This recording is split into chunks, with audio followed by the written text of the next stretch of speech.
This week, we celebrate the birthday of President John Fitzgerald Kennedy.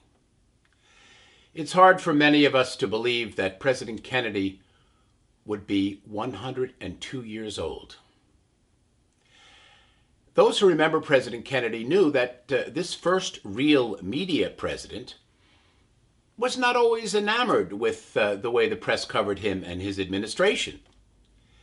However, he understood the crucial role a vigorous and free press plays in a democracy, and often noted that under the Soviet regime, Nikita Khrushchev was able to operate in secret without any challenge.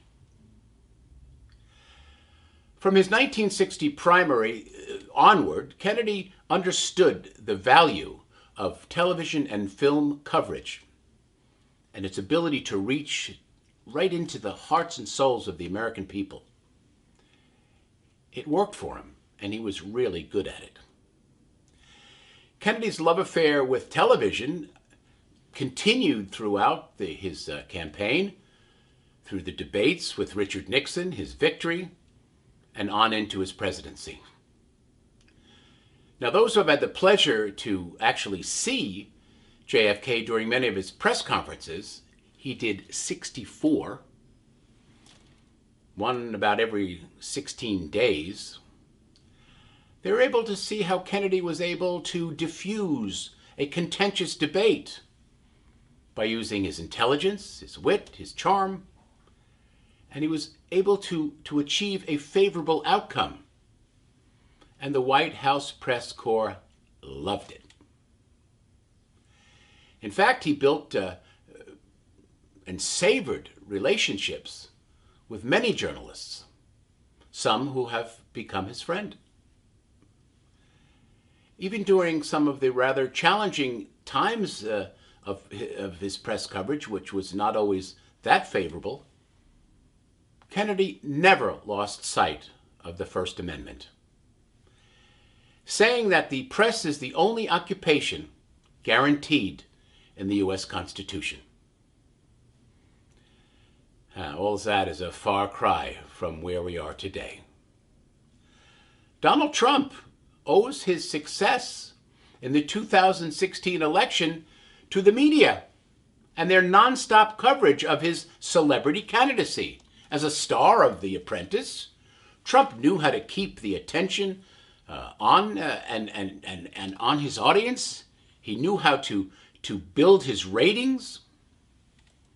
So the media gave him much more attention than any of his GOP contenders, and a lot more than Hillary got when she became her party's nominee. Trump had a love affair with all media until they began to scrutinize his candidacy and continued to do so throughout his presidency. Now exposed by media which no longer covers him as the main event, Trump has basically shut down media access except for those members who solely serve his MAGA base. The love affair with the mainstream media is clearly over for Donald Trump. Trump and his enablers have branded all news that is not favorable of Trump fake news. And those who report this news are considered the enemy of the people. Daily press briefings have been eliminated, and the White House press corps is reduced to a few shouting gaggles with the president or one of his minions in a driveway moment.